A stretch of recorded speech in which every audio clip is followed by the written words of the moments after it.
Hello, and welcome back to Dev Game Club, a weekly podcast in which two veteran game developers look at games from the past to discuss their relevance and impact today. I'm Brett Duville, and I'm joined as always by my co-host, a man who has learned that the effects of prolonged exposure to the button are not part of this test. Tim Longo. I wrote that down too. Yeah, That's a I good wrote line. down quite a number of. I could have just kept writing down lines from this game, which is, of course, Portal. For those who are in our Discord, had a chance to learn that earlier today. We're going to do it over a couple of weeks, and it's kind of an interesting game because it feels a little bit like a bridge from the indie games we were playing as a longer series over the course of the last several months. And I think we'll go back to February on that. Both because of its sort of size and scope, but also because of its origin. So I guess we'll be kind of talking all about that here at the beginning this evening. Yes. Yes. Portal came out in 2007, which is a lightly touched upon year for us. I actually didn't check to see if there were any other indie titles that we talked about from this year. I don't think so, but 2007, the only game that I have us having played that year is BioShock. And although there are several other games that are related to games we've played, Halo 3, Super Mario Galaxy, God of War 2, Mass Effect I listed, even though that's not a direct sequel to anything we've played. It's still a BioWare game. Metroid Prime 3 and Tomb Raider Anniversary, which was the re-release or remake, I guess, right? Remake. Yeah, that was a complete redo. Yeah. They used the Legends Tomb Raider Legends engine to remake the first game, but it was spiritually remade. We probably talked about it when we played Tomb Raider, but it's excellent. It's an excellent remake. Oh, basically, it really is. Completely top to bottom. Yeah. Yeah, I had a lot of fun playing it back. I enjoyed Legend. I've enjoyed all of Crystal Dynamics' Tomb Raider games. They really, once they got the franchise, they really did a good job with it. And you had something to do with that, sir. I did. I came. Yeah. So I came. The very quick history is I came. They hired me for the reboot, but while that was getting going, they needed somebody to help guide the Wii version specifically of Tomb Raider Anniversary after, I think the main Tomb Raider Anniversary that Jason Bada was the creative director on, had already come out, but the Wii had launched, and Crystal and Eidos/Square wanted a Wii title, so we basically ported that over to Wii, but we added some gameplay to it. That's right. Added some motion control archaeology. Yeah, nothing like brushing off some dust on a tablet with your Wii remote. It was early times. We didn't know what we were doing. I also feel like there was maybe some puzzle stuff, like putting puzzle pieces together with that. But and I think the combat actually was pretty interesting too, because you actually aimed with it. Yeah. So anyway, I had a tiny bit to do with Tomb Raider Anniversary. A few other notable titles. Call of Duty 4 Modern Warfare was a big deal that year. Crisis, Uncharted. So Crisis, another sort of shooter engine, shooter 3D engine that was kind of in competition with the Source engine, I guess, at the time. And maybe still, I guess that's got kind of a complicated story now. Uncharted, Assassin's Creed. If you listened to the interview last week, Tim, I know you did. You heard that if I were to make you to play one game, I was like, no, I'd make them play all of the Assassin's Creeds. And we could just see how that whole series evolves together. That's going to be our follow-up. Our follow-up podcast will be just every week. Assassin's Creed. Tim is just like, I can't believe you're still making me play this. Why do I have to find all these feathers? The Witcher and Rock Band are some games that I found from this year that felt pretty representative of kind of the sorts of things we were seeing with the Wii in particular. That Metroid Prime 3, I think was maybe it was Wii only, but I feel like it might have also been on the Wii U. So there was like some on both platforms, types of things going on with that. But most of the other hardware was kind of more established, I believe, at this point. So that's kind of my recollection of this year. Yeah, the DS was also dominating Yeah, that's true. Yeah, at this time too. I To didn't keep list any of that those. in mind, yeah, Yeah. Phantom Hourglass and Hotel Dusk. I'm seeing here, Cooking Mama. So anyway, yeah. As an aside, unrelated to this game, that don't forget about one of the best-selling consoles of all time. I also I'm noticing on the list, just because I wanted to mention it because it's kind of like timely. A game I really enjoyed was the original Stalker, and the sequel just came out. Yeah. 20 years, almost 20 years later, which is, there's a long storied history about that, but yeah, I wanted to mention that the first one, yeah, long story there, many different versions, but the technical sequel, Stalker 2, just Right. came Yes. out. Yeah, because there's a kind of a split in that series too. Yeah. They did some sequels essentially, but they weren't numbered. They did Oh, two right. Okay. sequels, and then the Metro series is kind of in that same group of developers. I think they split off, so the Metroid series kind of, but then they got the rights back or something to Stalker, and so they decided to do number two. I haven't Got played it. two yet, but Yeah. No, it's a I've actually never really played. interesting game. Yeah, I've never Stalker played One. any of those games.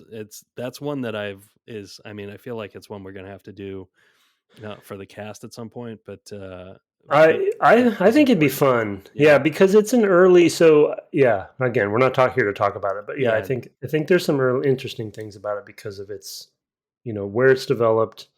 It's the lineage from where it comes from the book and the film, Right. and stuff. And so there's a lot of interesting stuff there. And also, Also, it's like an early open world shooter, which right, was but it's also got like an ecology, is my recollection, which uh makes me huh, think of Trespasser. Like it's a yeah. more successful You did implementation it. You of did a. it. Yep, I did it for you. You brought Trespasser up. I didn't do it. For the record, everybody, that wasn't me. It feels like this might have been a good Trespasser. That's all, Yeah. Oh, Um, okay. Well done. Yeah. I agree with you. no, I do think that's actually a salient, bit of information about it. Anyway, like you said, we're not here to talk about that. We're also probably not going to talk very much about Valve. We have talked about Valve before with Half-Life and our Half-Life 2 bonus, or early on, maybe the first or second year of the cast. But so if you want to go track down our a sort of longer discussion about Valve, you can do it there. We did actually, when we talked Half-Life, have a couple of interviews as well with Mark Laidlaw and Dario Casals, who was a level designer for Valve for a long time. So anyway, that's stuff you might want to go check out. I'm not going to go into Valve. I think just about anybody listening to this podcast probably has a Steam account and kind of knows where Valve is these days. But yeah, Yeah. That's Valve, heard of them? yeah. You know, Where is Valve these days? It's yeah, yeah. it's And on. if anyone hasn't seen, I think it was on the Discord. Somebody posted it, but that recent interview with Gabe Newell, who I'll mention in a second, is quite something when it comes to where is Valve these Mm-hmm. days. Like, yeah, they're not on Earth, is where they are. Yeah, So, yeah. yeah, they are. Yeah, the most like per employee income of any company, I think, in the United States. Um, it's quite interesting. And then we should talk specifically though about how Portal came out. I have Portal, and I think I do have everything else that was in the orange box, but on Steam I don't. As Tim was pointing out in pre-show, that's not really it's not really how it's sold or packaged anymore. All the titles are just kind of individually in your library. But I just want to refresh people on what was in the orange box in 2007. It repackaged in Half-Life 2 and Episode 1, the sort of DLC for Half-Life 2, and it had Half-Life 2 Episode 2, which would be the last Half-Life for like 15 years or whatever it is until the Half-Life Alyx came out maybe, I don't know, 3 years ago, something like that. Sounds about right to me. What is time post COVID? And it also, in addition to Portal, contained Team Fortress 2. So that was quite a box of goodies. Like, here's this full console game with two, episode 2 is pretty long. I don't know that episode 1 is super long. I haven't played either of them in quite some time, not since they came out. But and then, of course, a huge multiplayer title that is still going today, as far as I know. I don't know. It's probably pretty relatively sparse, but I'm sure it's got its community that just keeps going with it. And then of course Portal, this little gem of a game. It's like, wow, that was a that was a bundle. I believe Team Fortress 2 just had an update, by the way. Like, so they did something. It wasn't, I wouldn't know if calling it significant is appropriate, but it was newsworthy. So as far as like live, and it's relevant to this conversation because it was in the orange box. I would say that I would consider personally Team Fortress 2 as one of the early original live service games before there were live service games that Valve sort of like didn't give up on. They just kept working on it because they could, and the community got built up over time. And I don't think its numbers are as high as, for instance, Counter-Strike, but it's still going. Weirdly. I mean, I do remember over the course of the next several years, it would come out with a new video about one of the characters. Oh yeah, no, they kept going. Yeah, totally. Then ultimately they had the whole market around the hats, and then and I guess other sorts of skins probably for the guns and things like that. But the hats was the thing that I really remember. That's where the hats joke comes from. Oh yeah, yeah, I know. Yeah, sell another hat is like that's Team Fortress's fault. Yeah, yeah, and then that became a whole part of the economy, and they hired a Nobel Prize for Economics winner to work for the company to figure out I mean, it is madness. The whole what a weird story that whole company is. And a lot of that is down to the games, because TF2 was something, like you said, they just kept doing, for years, and even as they didn't do a lot of other new things. So kind of interesting. But you had talked about the console focus of the orange box. It was not something that immediately came to mind to me, but when you said it, I was like, oh yeah. So why don't you yeah. Well, yeah, and as you were talking about, Steam was established, but I would say still finding its foothold to some degree, and so I would consider the orange box being a part of that transition. People might remember they actually had a sort of partnership with Sony PlayStation as well, where there was a time when they were the first. The PlayStation Network was the first console, I believe, the first console service where you could basically connect your Steam account, your friends list and things like that. So they were experimenting with the console, but Steam didn't know what they were going to do. My memory and impression, which I'll probably butcher, so people can correct me, but my memory is Steam didn't know what to do about consoles. Right? Consoles were still very dominant. And so the orange box was their weird compilation, they had, I think basically what it was, and I think they even said as much, they had things like Team Fortress 2, they had Episode 2, Half-Life Episode 2, and they had Portal. At the time, none of those on their own in that day and age. It's totally changed now, right? Because you can sell a $10 to $40 game just fine these days, thanks to Steam. But none of those games on their own warranted a console box release. But at that time, console box releases were the dominant way to do it. In fact, digital purchases were kind of frowned upon. Like, people were like, turning their nose up at them. This is only a little over 2 years after Steam itself, right? Because that came out at the end of 2004. So this is almost 3 years. Almost 3 years. Right. So good point. Yeah, thank you for that. Yeah, good point. So it's really, people were like, I don't want to, I don't own the game. It's digital, blah blah blah. So we know that what history, what happened. so Orange Box was this weird product where we were all scratching our heads like, huh? Because Half-Life 2 was years old at that point. And so, what I think what they decided to do was to kind of put enough together to warrant a $60 box, $50 to $60 box price for consoles. And they had planned the black box as well, which was supposed to be the $10 less Windows version of the Orange Box that they canceled. I'm going to guess, I have no information on this, but I'm going to guess largely because of Steam, where they're Yeah. like, wait a second, we don't want a Windows, Right. like we're trying to do our own thing. Yeah.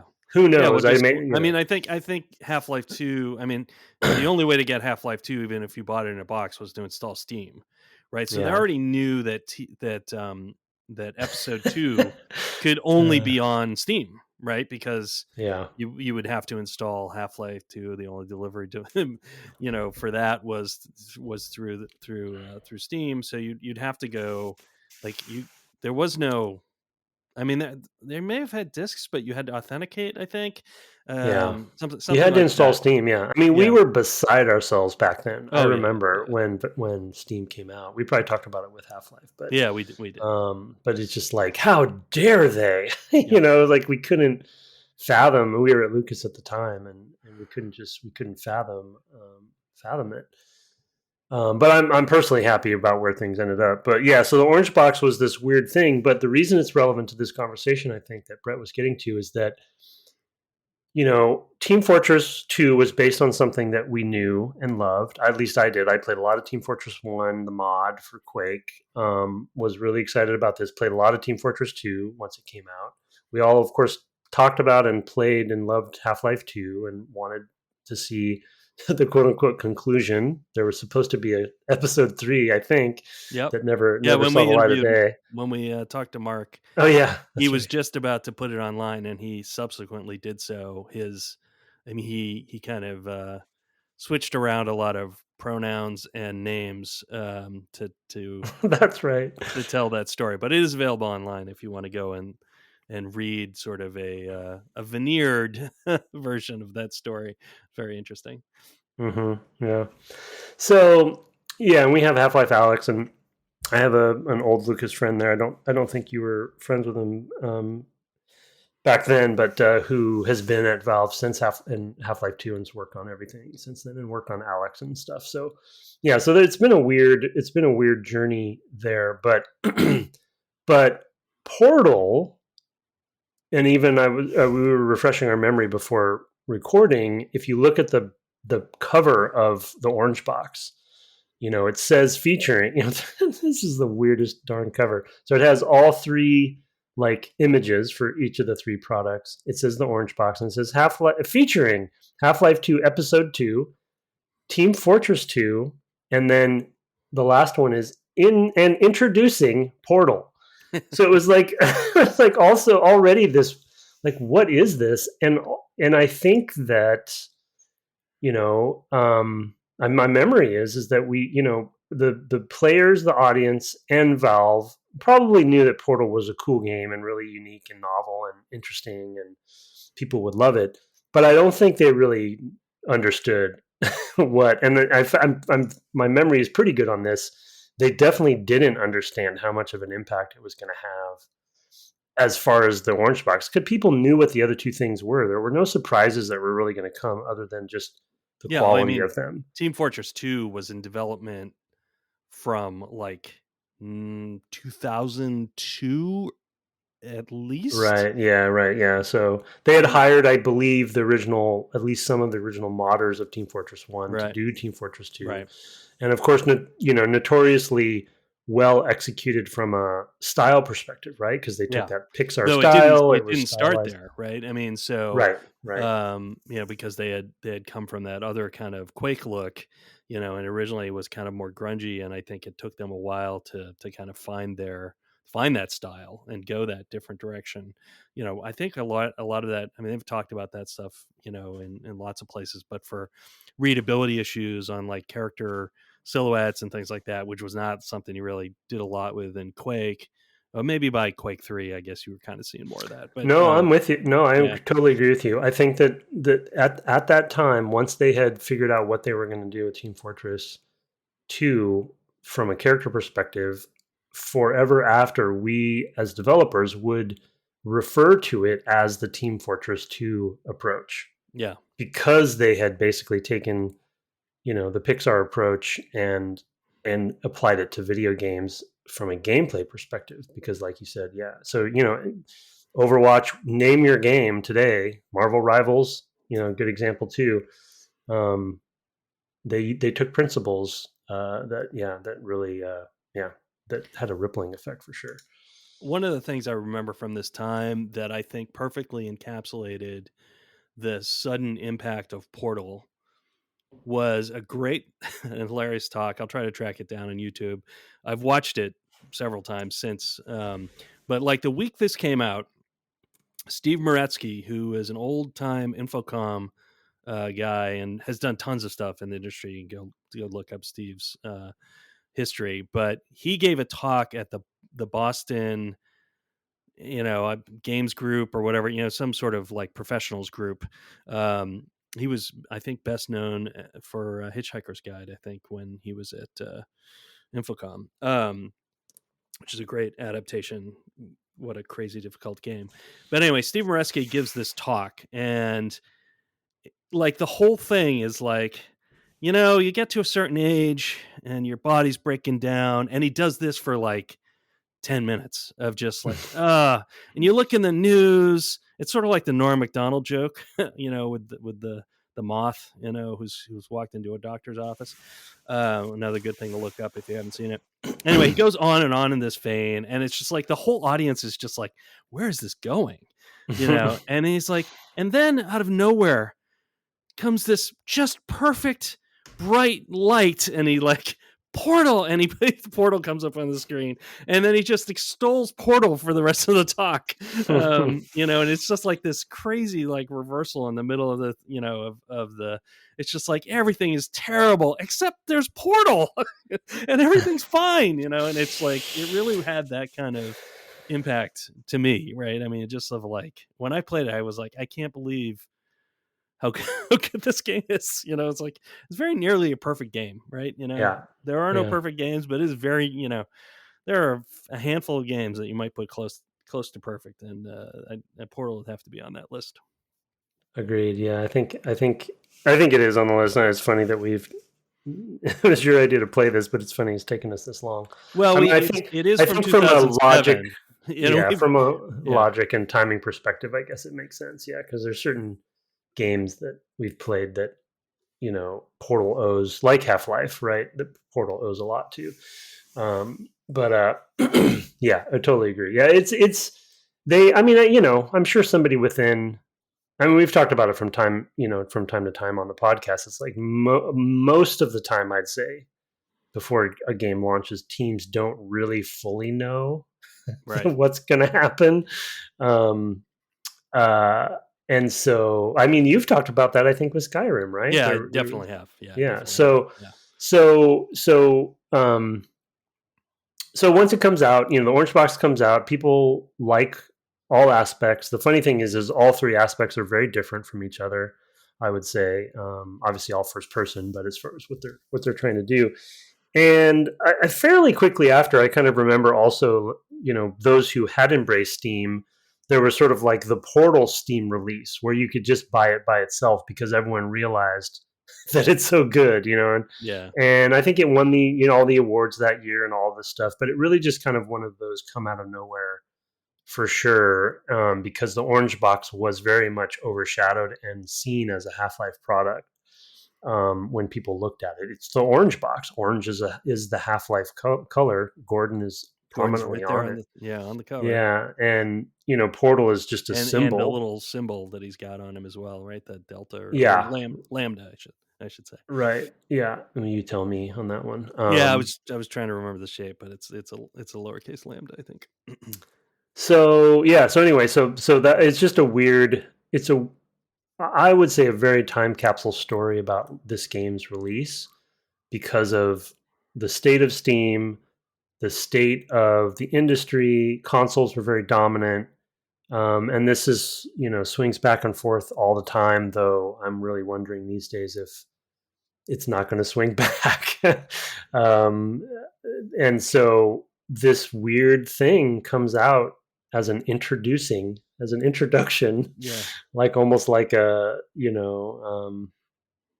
introducing an actor, right? Like the first in a movie, it's like, and introducing, Claire Danes as Juliet, or whatever it is, right. Which that wasn't, I don't think, her first movie, but so yeah, and I think we just were all delighted by it. So, but do you want me to hit Narbacular Drop really quickly? Yeah, I was gonna say let's hit Narbacular Drop, and I just also want to say I don't think we've ever mentioned Claire Danes on this podcast, so that's definitely we're 443 episodes in, and we finally hit Claire Danes, who I think was originally in My So-Called Life, but yeah, she was on the show, but I couldn't remember her first movie, which I don't remember. We're big Baz Luhrmann fans here, so I'm not surprised. Yeah, so Strictly Ballroom is a regular watch. But anyway, I don't know why Claire Danes came to my mind. So Narbacular Drop is the name of the senior student project that that Nuclear Monkey Software, who was the name of their company, Kim Swift. Back then it was very common to name your studio after an animal, an adjective and an animal. That was a whole thing for years. Oh, okay. I did not know that. Thank you for that. You've done some of the academic. No, I just remember the indie stuff. That was definitely a thing. Okay, cool. Well, they did that. Kim Swift was so G. Barnett was the director on Narbacular Drop. Kim Swift famously, she was a producer. Narbacular, apparently, I'm finding out just after we started doing research on this game, Narbacular is not a word anywhere. They created it for the game so the search engines would have an easier time finding it. Very clever. Early marketing trick. But let me tell a contravening idea. Maybe not name your game after a city in Washington State, but that's separate. Tacoma. Oh, nice. Yes. Okay. That took me a minute, but I was like, yeah, right. Yeah, also a truck, I think. It's not a. It's a truck, but also, it's all based on the mountain, to be honest. Yeah, of course. Yeah. So, which for those who don't know, Tahoma/Tacoma is Mount Rainier, which is named after. It's also my favorite email font. So. Oh boy, we're doing some deep dives on this one. We're all over the place. Claire Danes, by the way, first movie, Little Women. Oh, that was a good Little Women. Okay, she was interesting. Yeah. Okay. Good. Thank you for that. That's good to know. No problem. For the Claire Danes and me. Where's this episode going? We are so off the rails. Also, the first time we've talked about Little Women. So. But oh man, the new one by Greta Gerwig. Yeah, everyone's got to see. It's one of the best films ever. Yeah. Anyway, little known fact: Mr. Rainier, which the mountain was named after, had never been and was never at the mountain. Oh. So just some old white guy's buddy. Anyway, I'm gonna cut all this, Tim. It's just darn it. Okay, so Narbacular Drop. So DigiPen Institute of Technology, which is a technology school focused around video games primarily, though I think they do other things. One of the student projects was Narbacular Drop, and the concept of this portaling concept was part of that game. I think there were only like 6 levels or so in that game, but somehow Gabe Newell saw this game, and DigiPen is it's in Kirkland. Redmond. It's in maybe technically Redmond, yes. Yeah. But it's between the two. 343 used to have offices right next door. So they're they, like a lot of the trade kind of game development trade schools, they're still around. They've had a lot of great students come out of there. But of course, with Valve up here as well, DigiPen, as well as lots of companies up here would always recruit from there. And so he saw Narbacular drop, and one way or another hired most of the team, I think, including Kim. Kim came over to be a designer on that game, on Portal. And they took the general concept, which was a different story, different character, different aesthetic. And I actually just downloaded it before we started recording. So I'm going to open it up and check it out. It is free, I think, via DigiPen's servers. And a bit of a legendary story as well for that. And it did win the Student Showcase IGF award that year, 2006, the year before. And yeah, so that is where Portal started. The concept of Portal, the Portal gameplay and puzzling that became the game Portal. And luckily, Gabe was good enough to, well, I don't know. I don't want to speak about how lucky it was or not, but Valve at least did hire some, well, here it says the whole staff, so we'll have somebody maybe correct us on that. But it might be the whole staff from the company, but not the whole team from DigiPen. I mean, it's who knows. I don't know if the whole.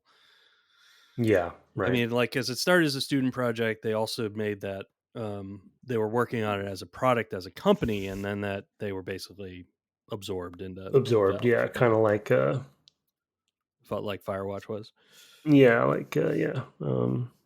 I just blanked on their name, but yeah, I had it too. See, this is where we're perfectly up on Claire. Let's talk about Claire Danes. Yeah, I can't remember the name of the studio for Campo Santo. Campo Santo, thank you. Yeah, yeah. Who mostly are the people who worked on Alex. So it's all coming back around.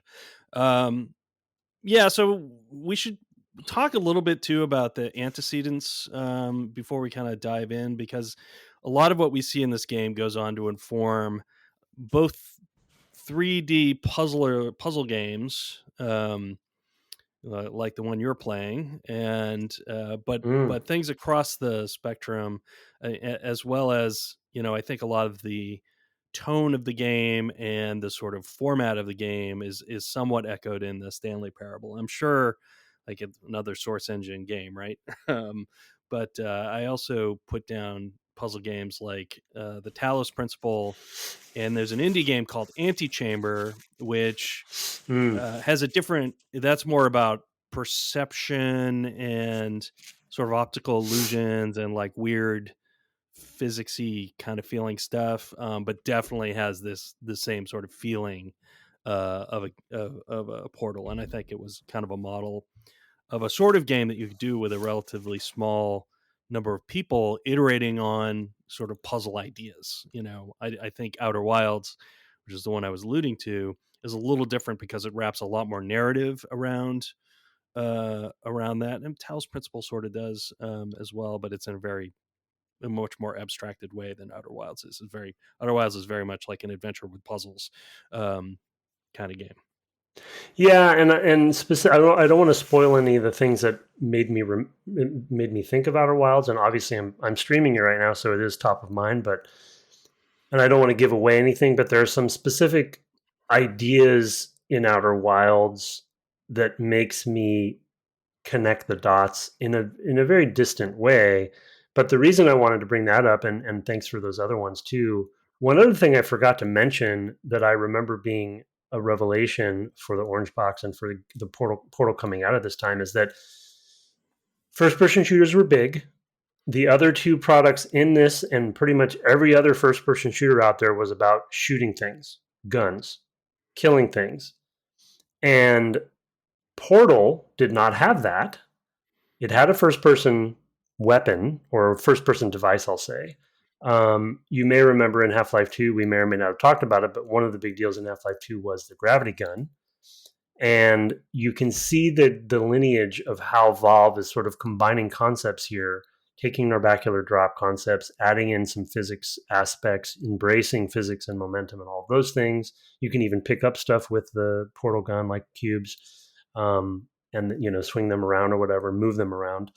And so my memory was it was actually a big deal for a first-person shooter game to come out of a very dominant first-person shooter studio that was not about killing things. It was just about focusing on puzzles. The reason I bring it up is those examples you brought up, Outer Wilds as well. It's like there was a shift, and I do give Portal a lot of the credit where it sort of gave developers the permission to not shoot things Yeah, in a yeah. way. And I know I'm oversimplifying it and giving Portal too much credit, but I do really actually think Well, Portal I think deserves a lot of the credit. yeah, I think you get. Um, I think you get. We didn't talk about that in Gone Home, but I do think you partially get to Gone Home from that as well. Like it's oh, okay for sure. to Yeah. have a first-person experience that is not, that's not a shooter. And Portal is. You're right to point out that this is really. I mean, I don't know that it's the first because we always think something's the first, and there's always some other thing. But it's definitely, especially in that engine, like you say, and with everything else that's in this box, it stands out in that regard, and it stands out in some other regards as well. But we'll move on and start talking about those shortly. But I do think, the three navigation of 3D space in first person, and just kind of being comfortable with that, and finding a way to place puzzles in a world that makes sense in that environment, or creating an environment around the puzzles that you want to do. I mean, you see it in other things too, like, I don't know, like The Witness, um Mm, which very different sort of thing, but actually is very Portal inspired in terms of like progression of um sort of understanding in the player, like, okay, you learn this, and then you can there's more forking in that game, in the sense that you can kind of go off in different directions and learn different sorts of things, but you're likely to find this thing first and learn a bunch of things about how the puzzles work, and then you might progress to one of these other two areas. You'll learn more about how the puzzles work. There's sort of natural sort of groupings of sort of interesting things about these kind of puzzles that have been constructed, and that is very much something that is drawn from this. And my recollection is that the Talos principle, which I haven't finished, I don't think I think I started that and was busy at the time and just never got back to it. But my recollection is it's very much the same, where you are moving through um, sort of like gardens, I'd say, and you're doing kind of like laser reflection kind of direction puzzles, like activate that beam over there. The sort of thing you might see in a Zelda game from time to time, especially or in like the Mist. or like Myst, although not in that adventure game format. Is my point. Oh yeah, right, right. You're moving. It's You have an really avatar. in there. You're in first person, and you're like dragging Yeah. the thing, to move it around or push it around or whatever, what have you, and not in the top down, being able to see the whole world at once that you might in something like a Zelda. So yeah, it's just the embodiment part of it. I think is Hmm. figuring out the rules for that and really executing on it is a really, really key part of its legacy. Yeah, I think that's also why it was such a mind-bending game. To your point, like I was trying, as you were talking, I was trying to think of other puzzle games that would have been around this time or come out. Like, what was be the dominant puzzle video game genre that would be out before this came out and around that time? Um, Oh, well, I don't I mean, it probably would have know. been 2D. Probably would have been side scrolling. Um, I Yeah, it don't could have know. been. Yeah, It's it's like hard for me the to pull that out just out of yeah, my I head. couldn't think of anything, but I know it wasn't first person 3D. The point being is Yeah, like right, right. we'll get into this later, I think, as we get into some of the puzzles and stuff, but um it's very bold, and it was probably very much due to Norbacular Drop, which did have an avatar, by the way. It had Oh, a here's a character in the here's a good game. one. Match 3 games were huge Oh yeah. at the time, and it So it PopCap. moved well. Yeah, PopCap. Yeah, I was thinking like Puzzle Quest, which was the Yeah. same year, it looks like, which is interesting. And then um, Bejeweled is like 2000. So yeah, it's that sort of, those sorts of things are Yeah. kind of the big deal. Hmm. Yeah, Yeah. yeah, exactly. Yeah. Mobile was kind of, I think, in its heyday, and kind of Yeah, so there were Yeah, it was just there's a lot a lot of of those sorts of simple things. Yeah. exploration of things. Yeah, so Drop 7 might have been around this time as well. I can't remember exactly. So, but Yeah. that's But it was it was a very bold move to, and I think the reason it was so well designed from a level design and onboarding, sort of teaching the player the tools and the concepts, which we'll get into later. But I don't know. I just feel like at the time it's a very bold move to make a first-person, three-dimensional puzzle game, because that is a lot for a player to take on. And then you put in this whole portal concept, which again, Narbacular Drop had this similar concepts, but there was a 3D avatar. The character was running around in that. It wasn't first person, I don't think. At least it doesn't look like it. So I'm going to play it between now and next session at least to play one level. But so yeah, it was just it was a sort of another one of those games that we didn't see coming because it was so bold and what it was trying to do. Let alone the setting and the writing and all of that stuff, which we want to talk about as well. yeah, and those are of course all of these aspects they would really lean into for the sequel. So the narrative got much more involved. There became a whole back history of the Aperture Science organization and a new character. And all of that, and then of course the puzzles got way more involved, and they added additional new mechanics to kind of increase the sort of puzzle space, I guess you'd say. So those sorts of things start happening because I think there's a limit to the degree that you can do these sorts of puzzles, just in terms of Mm, I mean, you can add more mechanical elements, I guess, like platforms and things like that. But like even those, I think at a certain point, it's like, well, it's kind of the same sort of thing. So what they started adding was like surface types and things like that. And I think some of the things that you could do with this to push it even further would probably make people sick. Like if you really like ramped up the momentum, and so like there's limits, I think, to what you can do with just the portals and things like that. So there's kind of some interesting things in that game in terms of like they had turrets, and I don't remember if there's any turrets in this game because we only played the first 11 sort of puzzle levels. So I looked up the achievements, and there is a turret-based achievement. So there okay, may be yeah, later, I'm thinking there might be one, but like only one. yeah, because they become a big deal in two. Yeah, there's a lot of them in Um, 2, and they're yeah, characters in the co-op experience, I think. yeah, yeah. So, well, let's go on to sort of maybe the big thing we should talk about first of all. Well, we already alluded to the sort of knowledge progression. Maybe we should start there, and we can talk about the narrative stuff kind of last. And Okay. then I'm sure we'll talk about both of those, in the future as well.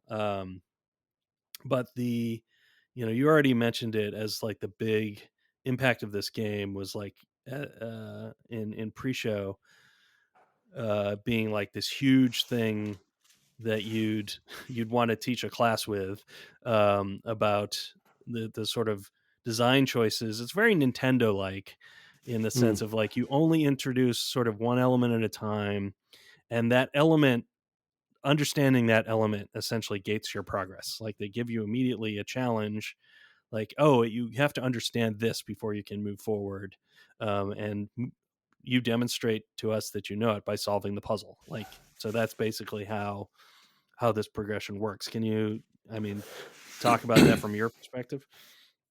yeah, yeah. I brought it up in pre-show. Brett has done some teaching in academia, and I was curious to know if Portal comes up, and I'd love to hear anyone who's gone through those programs if Portal ever comes up. But for my money, I mean, I'm a little bit biased because I tend to lean toward first-person experiences, as people know, especially from my background. But for my money, as far as onboarding and basically knowledge progression, maybe we'd call it. And you could call it a tutorial, but it's not that exactly to me. It's more than that because they've done it in such a seamless and fully integrated way. But um, to explain it a little bit, so the portal gun, as people know, most likely, if you're listening to this. You have the blue and the orange portal, etc. You have the gun itself that makes the portal. As an example, I won't go through piece by piece, but I'll just give you one example of what I mean. When you start the game, you don't have the gun, and the game gives you a portal to walk through. So it gives you that concept. You can kind of see yourself through the portal, etc. You can the concepts are very slowly introduced, and then later you get the gun, and you can just use the blue portals, and then the game identifies where the orange portals are for you. And then later, of course, you get access to both portals and full control over both portals. And so that's just a really good example of there's no pop-ups that come up. Of course, you do have GladOS talking to you, but they use that as an opportunity. She doesn't actually teach you much. In fact, most of the time she's subverting you. One of the puzzles, like number 6 or something, she literally says, "This is impossible. Right. Yeah. You cannot do this." Yeah. And so it's like that's like a call to arms for the Yeah. player. And so she actually gives you fewer and fewer hints, I would say, as far as like at least the first 12 levels. And so to your excellent Nintendo point, it is very much you are learning to play a very complex game without realizing it. Yeah. And that is I think I said it in pre-show. It's like that's kind of that's a masterclass situation for me. So if I were teaching a design course about player onboarding knowledge without them knowing it, I think this is nearly perfect, at least for the first 12 levels. Because by the time you get to I did play 12. I think I misunderstood the exercise and played 12 instead of 11. But by the time you get to 11 and 12, you actually are doing some pretty complex things. And I don't even think players realize it, and it's very much, like any good puzzle game we've talked about fairly recently. What would it have been? Fez. Yeah. Any good puzzle game, it's definitely that, this is impossible. I don't see the answer. I don't see the answer. Oh my God, I just solved it. Yeah. This is that game, the purest form of that game for me, at least. So yeah, that onboarding progression is just stellar. Yeah. I mean, I had forgotten. Yeah. At any point, like literally every level, you can look at it and say, "Oh, I love what they're adding here." So here are a couple sort of highlights for me. One thing you pointed out is that initially GladOS is placing the portals.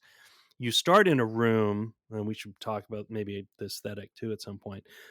You start in this room, and eventually she's kind of talking to you and telling you you're here to do some tests, and eventually places a portal on the wall outside your cell, and there's a space that basically looks like a door, and it's like it's a glass room, and then there's one panel of where you would think there would also be glass, but instead it looks like kind of a metal substance. So you're thinking, oh, when she lets me out, she's going to open this door. But instead what she does is she places a portal on that door, and also a portal 90 degrees rotated from that perspective. So when you step up to that door, you can see yourself from the side in the portal. And it's brilliant because it immediately teaches you, like, oh, when I like what's through there is what's over there. And because immediately you're like, oh, I'm looking at my right side. So you turn to your right and you're like, oh, now I'm looking at my left side. And it's fantastic. I mean, it's just like, it's all you really need to know. Like, they could have put those two portals anywhere, but placing them right there, so they actually, I mean, depending on where you start in the room, you might actually be able to see them both and not necessarily make the connection of what you're going to do here. And you kind of walk up into that space and like, oh, now you suddenly get it. Like, you instantly understand, oh, that is connected to that. Like, the other side of that I'm looking at is that one over there, and the other side of that one over there is the one that I'm looking at. They're just connected, and you immediately get that. And that's a simple, I mean, that's a very difficult sort of concept for a new player necessarily to get. And if you try to explain it like I just did, it would take many, many words. Like if GladOS actually tried to explain to you, like, I'm going to put up two surfaces, etc., like it would take forever, and most players would be like, I don't like this game, and they'd put it down. But when you Oh my just walk God, I want to read the Portal book. It's trying to describe what this is. Oh my God, that is so funny. It is. I mean, the next room, I think you can put whenever you get the gun, either that or the next area, you're able to put the second portal in a place where you can see the orange portal from the blue portal, so you can actually see if you can make an infinite regress, and you sort of can. It's hard to see because Chell is in the way, but you also see that you're a character in a body, like you can actually see your body, which is uncommon in first-person shooters, like your whole character. And then you also see that she has these weird attachments on her legs, which are not explained. Like, in fact, when I originally played this, I don't think I noticed that. I was so focused on the I can I'm going to be able to go from one portal to another, and was like not even looking at the character. I was just like, oh my God, like this is so cool. It is such a, I still can't imagine coming up with just the basic idea of the portals, of playing with portals in this way. So yeah, I think the story with Gabe, however he got to see Narbacular drop, I think it is a really good, and I think it's become a bit of a legendary story because we've talked about, we just finished a whole indie series. We didn't even, we played a lot of games, but there's so many more we didn't play. Student showcases are often where these really fresh ideas are coming from, and it is often the case where you it when you see it. Somebody came up with something where you're like, what the heck did you just do? And you're like, oh, that's going to be big. And those are great stories. And this is one of the most infamous ones, right? Because it became a whole thing. Now, I shudder to think about how the team how the team did through that process, because obviously Valve still owns Portal and all of the stuff. And so that can get sketchy, but we won't go there. But all that being said, the fresh ideas are really, luckily, indie, as we've just finished talking about for weeks, months, the indie space has kept that dream alive, luckily. Yeah. So this is kind of an early version of that, right? Yeah. Sure. Arguable if the success for the team was the right one, though. But anyway, the legacy's there. I mean, I think, I would say it is, but we can argue about that in depth, maybe elsewhere. Well, I guess let me put it this way: if this were to happen today, with the current landscape, and Gabe went to them and said, "We want to buy your idea and hire you," maybe they would say, "Yes, I want to join Valve." But also these days, maybe they might say, no, we're going to self-publish ourselves. We're going to make something, you know what I mean? So it's like, back then I can totally see their decision, but well, back then you couldn't have been put on Steam, right? I mean, it was fair. No, that's what I mean. It was still their only choice. Yeah, and probably a dream come true for sure as well. But I don't think most of that team is not there anymore. Is my point, right? Oh yeah. So anyway. Where were we going with that? I did have one other example of a thing that I think is just simple and understandable and never explained, but that is and this is just another simple example, is that the particle emitter thing that has to, there's several puzzles where there's a particle being emitted from some kind of emitter, and this particle, you can see it, it's basically a sphere, translucent sphere that bounces off of the surface and bounces right back. And in many of them, you sort of have to redirect that by placing a portal where it's going to land. But the nice thing that they do, which is just a beautiful, simple UX thing, is that when that thing hits that spot, it leaves behind a little, a little basically explosion, a little decal. Yeah, a little decal that just is like, this is where I hit, and Similarly, Or there's decal, as they say in Canada. yeah, or decal. Okay, Canadian listeners, please put for Tim in the subject matter. I'll just forward it right on. But then they also show above or to wherever the sort of receptacle that this you're trying to get to this thing into is going to arrive. Well, that thing has a little glowy bit on it, and you can see on whatever wall section that is opposite. You can see a little orange glow. So they have just these little ways of showing like that you don't have to like count a number of tiles and figure out like where should I put this. They just find little ways to like clue you in. They're subtle. They're not like these aren't. It's not a big blinking light that says put your portal here. But it does help you see like, oh, okay, so that's where that thing's hitting, and then you're like figuring out, okay, well, I want it to go where, and then eventually you'll see, oh, okay, I want it to come out from there, and there's a little glowy bit there that's helping you, identify that as well, which I just think is those sorts of simple but subtle elements are really, really important to helping players get over sort of 3D space, thinking, when you're playing a first person game. And that's a hard skill for some players to learn, and that is an easy affordance to give them of like, well, it's going to land here, and it's going to, if you make it come out from this one somehow, it's going to hit the receptacle. I think that's so cool.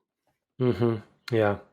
Yeah, and it's also, which I think we'll get into soon, but all of those elements you're describing and all of the elements in the game, which is something that Valve has always done really well at, is fully integrated into the world.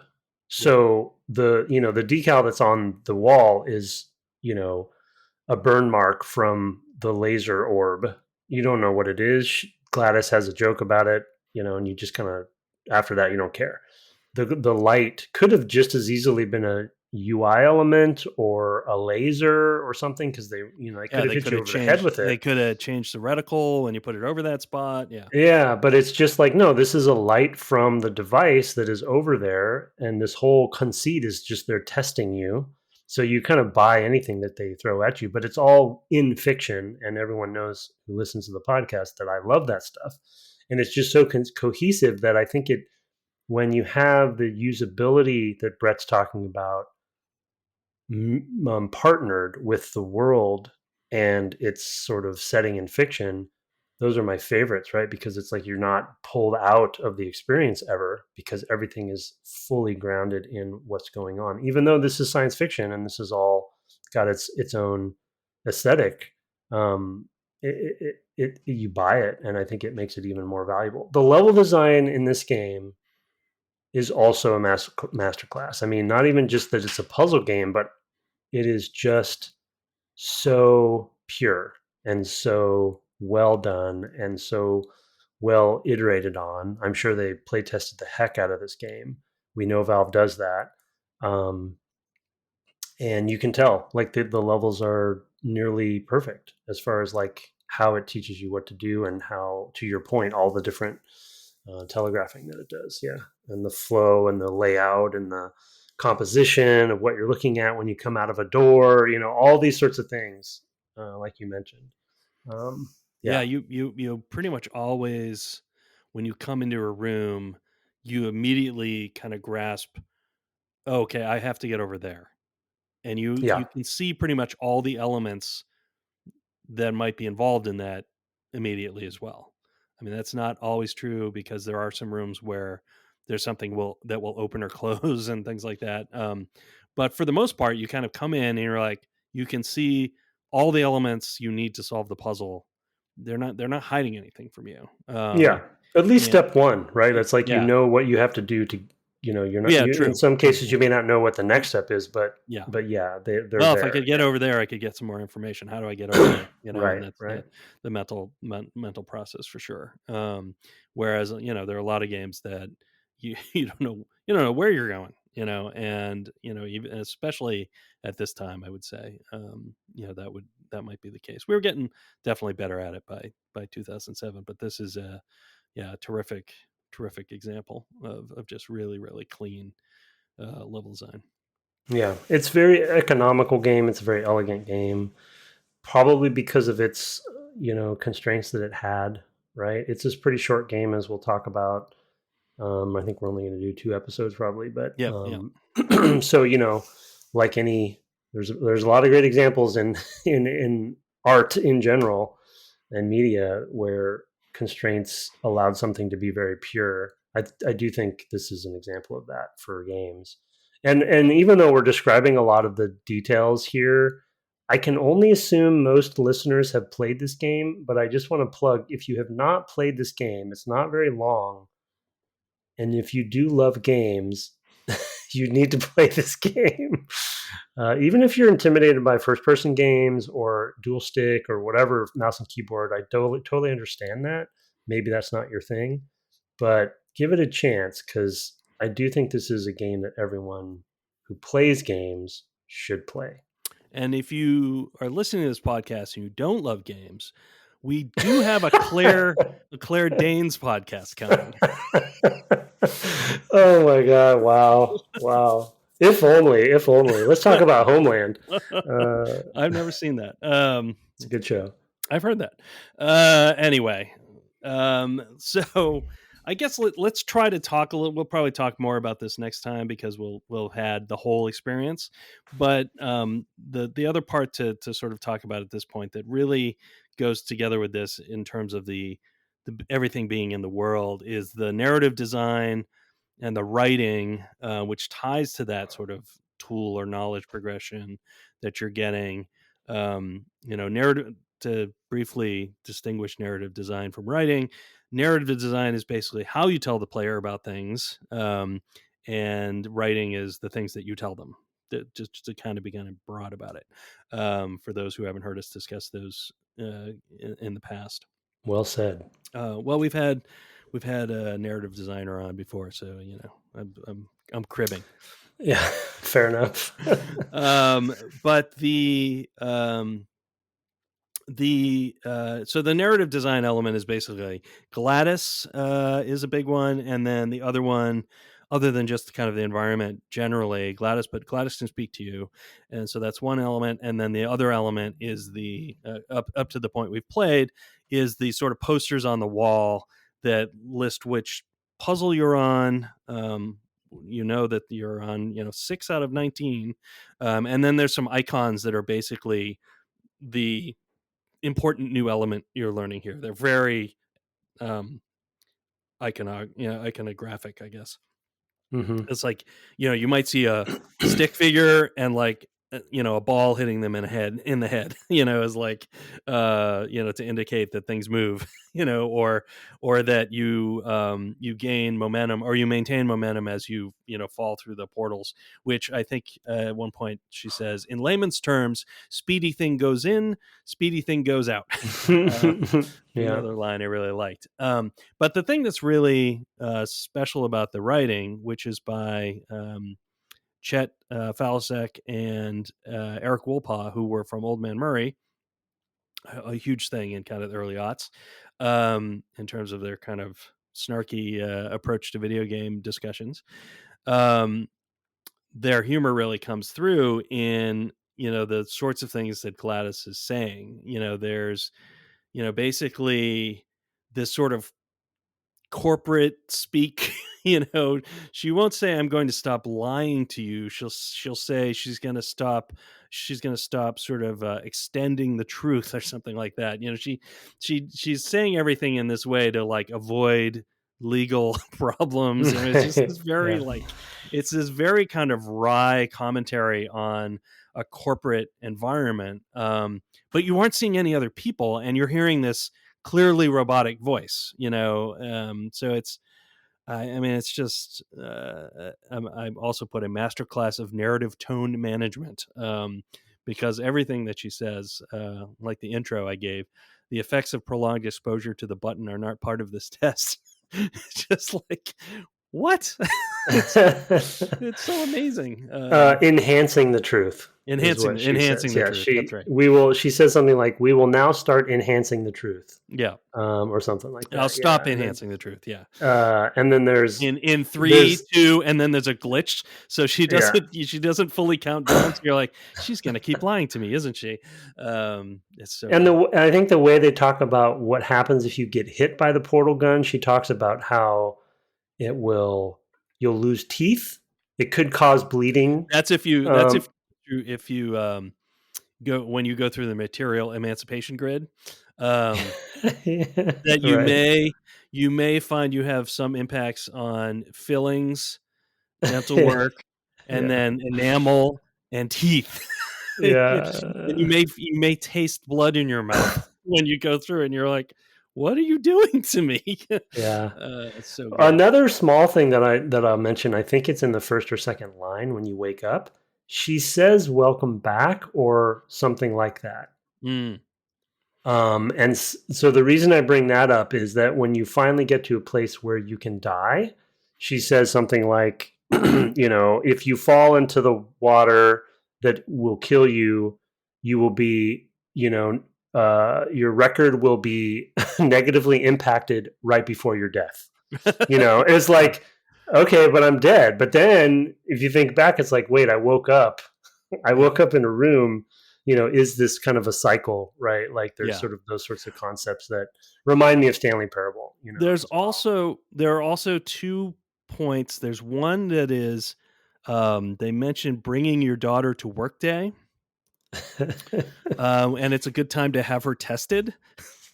And then there's another point later where, and the names fizzle out a little bit, or they're a little hard to hear, but it talks about how so-and-so's mother, such and such, is probably very proud of her or something along those lines. And I think at that moment I was connecting, oh, my mother brought me here and I've been here for a while. Like, I don't know that that's true, but it's definitely, if you're listening closely to things like that, there are suggestions of, okay, well, maybe that's not exactly what happened to me, but it probably did happen to someone.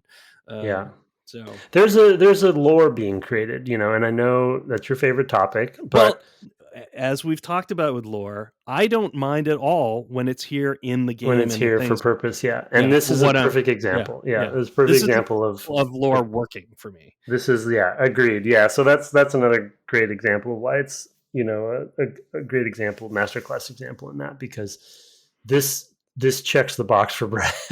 Checks the companion cube box for Brett. The other narrative device, the macro device that I want to mention that you didn't mention, that you wouldn't have mentioned for same reasons that we just talked about, is Half-Life.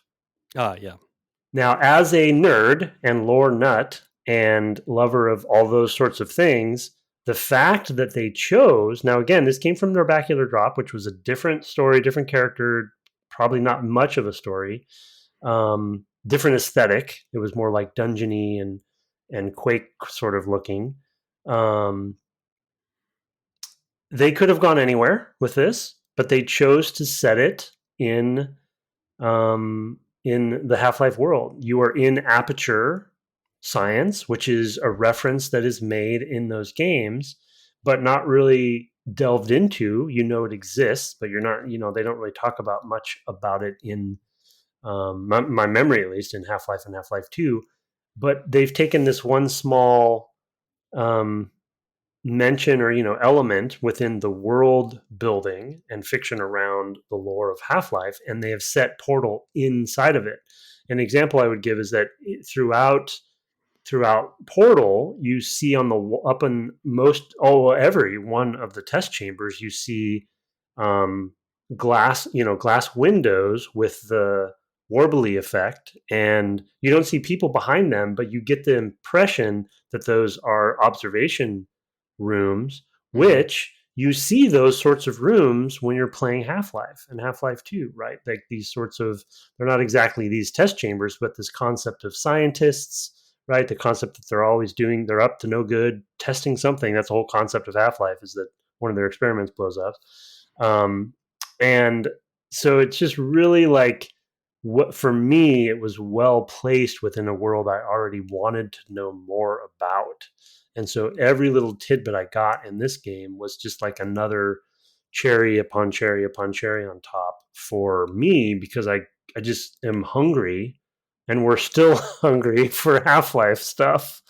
And now Portal stuff, because Portal became kind of, it's still in the same world, but it kind of it's also become its own thing. And Portal 2 goes to even cooler places when it comes to that. Like, what time, where does this take place in the timeline? And those sorts of things are all really interesting, because in Portal 2, clearly, like, a lot of time has passed.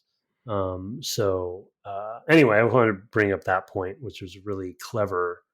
And GladOS and the way she talks and all of her, like, proper nouns she uses and those sorts of things are things that, or most of them at least, are things that are like, oh yeah, that's fitting for this world.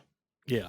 I mean, it also has the, many of the textures feel very Half-Life. Yeah, for sure. Yeah, the design, the visual designs. Yeah. Yeah. It definitely feels like it belongs in that world, although it also has the sort of bulbous shapes and sort of 70s design that we're talking about in pre-show. This looks like the cell you wake up in looks like it could have fit right into the space station on 2001, this sort of intermediate space station that he goes to in in Earth orbit, I guess, before moving on to HAL.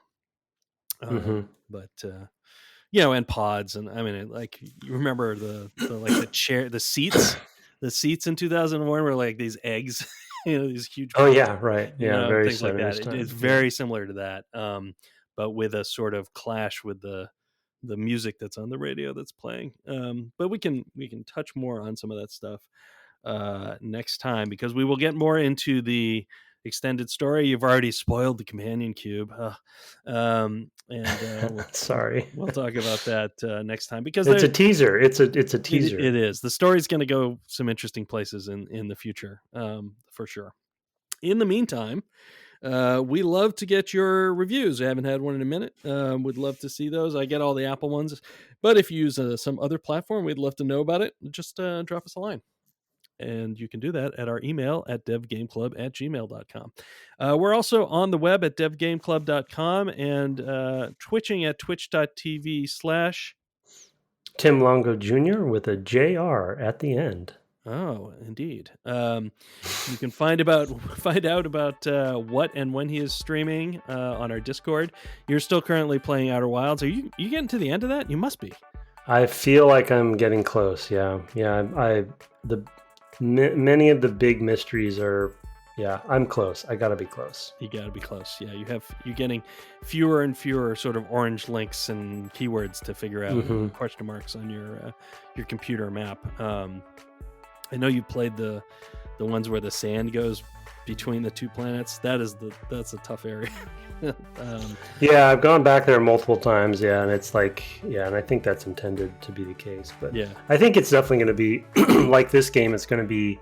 There's multiple types of revelations you have where you're like, oh my gosh, I cannot believe that's been there the whole time. Yeah, and I'm sure, like, I couldn't tell you how I'm going to win the game yet, or how I'm going to survive or whatever, but I'm sure it's going to be one of those, like, there'll just be a moment and it'll just all come together, and I can't wait. Yeah, I do remember when I was playing it that there was a point at which I realized what I was seeing when I would open my eyes when I restarted the loop, what I was seeing in the sky and what it meant, and I was just like, no way, because I'd seen it so many times at that point, but had no idea what I was. It didn't even register, because there's so much other information there that I didn't clue in until I, at some certain point, I was like, oh my god, I'm seeing, a thing, right? It's a special game. Anyway, so you will. He normally streams that on Wednesday nights, 7 p.m. Pacific. We also have a Discord. I mentioned that already. There's a link in the show notes. Our intro and outro music was written and performed by Kirk Hamilton, commissioned by friend of the cast Aaron Evers, and our logo, that Discord, our merch store, all by Mark Garcia. Have fun learning the ins and outs of the material emancipation grid this week, and good night. Good night.